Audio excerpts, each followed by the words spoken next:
So in 2001, I was a sportscaster on Channel 4 in New York. And ironically, I had taken off 9/11, 2001 and 9/12 as vacation days, a Tuesday and a Wednesday, which I never do. But Tuesday was to play in a charity golf tournament at Bethpage Black, which is just a fun, famous golf course. There was a morning session and an afternoon session.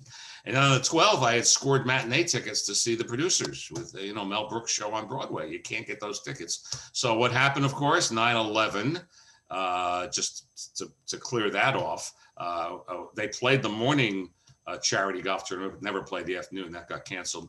And of course, Broadway got canceled on the 12th. And I was eventually able to get tickets thanks to some strings a long time down the road. Anyway, so I'm sitting in my office as I do in the morning, and I get a phone call from my son who lives in Lower Manhattan. And all he says is, turn the TV on. That's all he said to me. And I turned the TV on. And like most people, I thought a small plane had hit one of the towers. And so I'm sitting there watching, the TV's on in the background. I'm saying, what idiot flies into the tower by mistake? And then I think Channel 4 at the time, they were doing their morning cut-in about what was going on. And then there's the second tower gets hit. And Janice Huff calls into Channel 4 and says, take a close look at that. That's an airplane. They didn't know what was going on. And as soon as that happened, bingo, it went off in my head. This is a terrorist attack. It's just something connected at that moment when both towers got hit. Now, I live on a part of Long Island where I could walk a couple of hundred yards and see the Twin Towers across the water. And all of a sudden, the police had set up a barricade right at my driveway for people not to go around what's the tip of Long Island. They were trying to prevent people from going to look. And so everyone was turning down my street. It was like a traffic jam on my street, which sees 4 cars a month. And so we asked the police if it was okay if my wife and I could just walk down. And they said, oh, sure, you can walk there. We just don't want cars going around. So we went down there, and to show you how long ago it was, we took a Polaroid picture of, we didn't have the cell phone pictures, and we took a Polaroid picture, and you could see smoke coming out. And it was just, what was most devastating for me is when you're watching live on TV and the towers collapsed, one and then the other one. And it was just like devastating. And then you're hearing reports of people jumping out of the building, which just was mind-boggling to me. And one of my most vivid memories of that day was in Port Washington, running into a guy I knew who didn't live in Port Washington. He was just walking around. I said, what are you doing?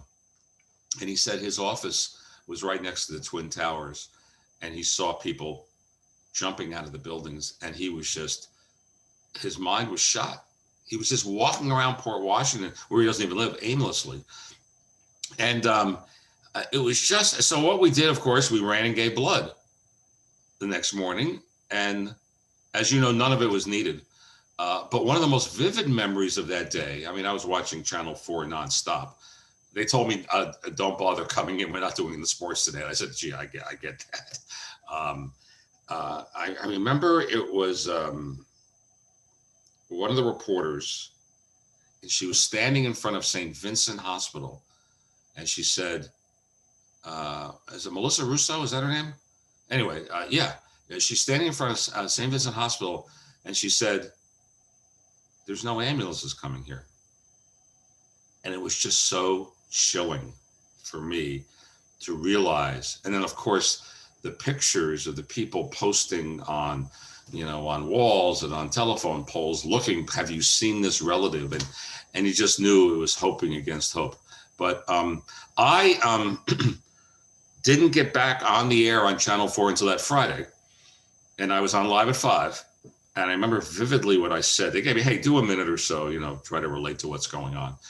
And I remember vividly going on the air and saying, they've canceled the baseball games. They've canceled the football games.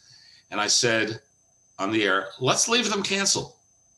Why are we making these games up? Let's leave the record books blank for these dates as a tribute to the poor souls we lost on 9/11. I said to do anything else would be equating a terrorist attack to a rainout. Oh, we'll make up the game. So what the owners do in baseball and football, they made up the games so they can get every penny they could squeeze. And of course, no one listened to me. My other vivid memories about those few days is that pieces of ash, they would come across the Sound to Long Island, and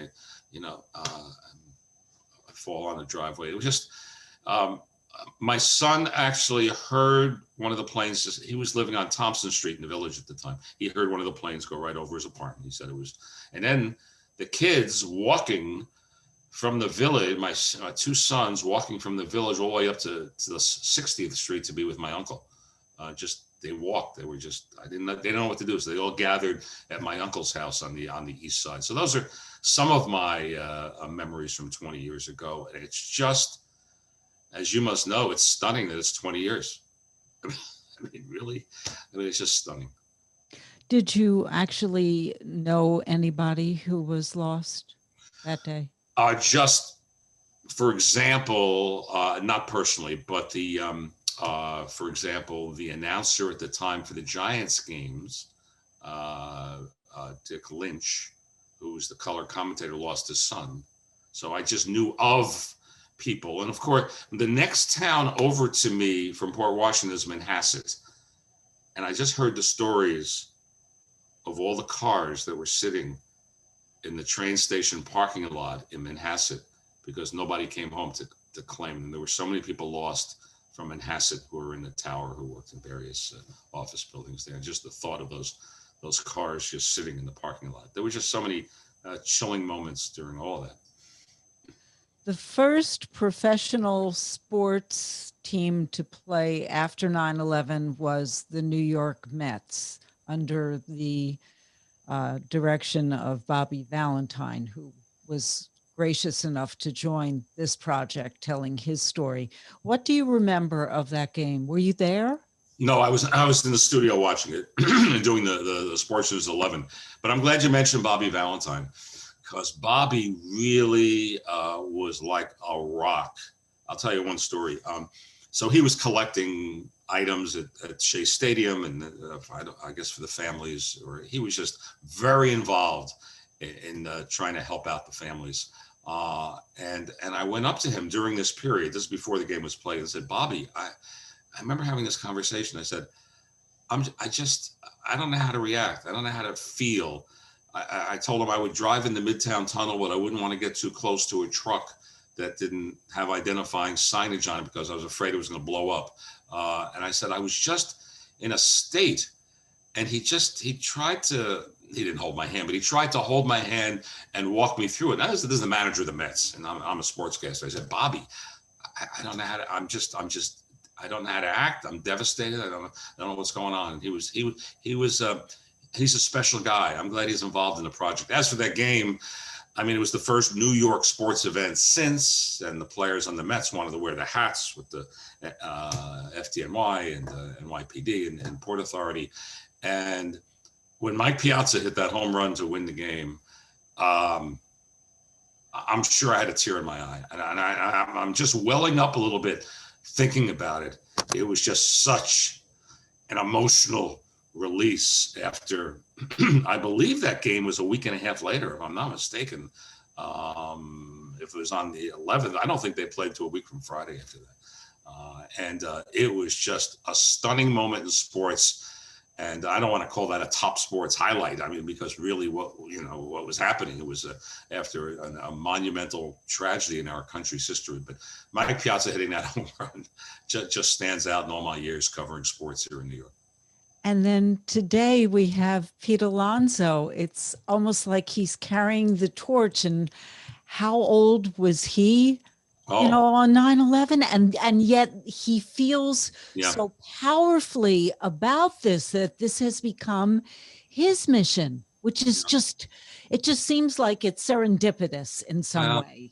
Some of these athletes are really, I know we often, and when I did sports, we focused on the negative of the athletes, but there were so many positives. So many of the Mets, so many of the Yankees just went to firehouses. I remember Joe Torre taking a group of Yankees, and they were the champs at the time. They had beaten the Mets in the World Series the previous fall. And and it took them to areas where families were, or to kids of survivors. Here, we're just going to show up, and they just walked in, and the athletes really stepped up. I thought, the Yankees and the Mets, they really did. Thank you so much.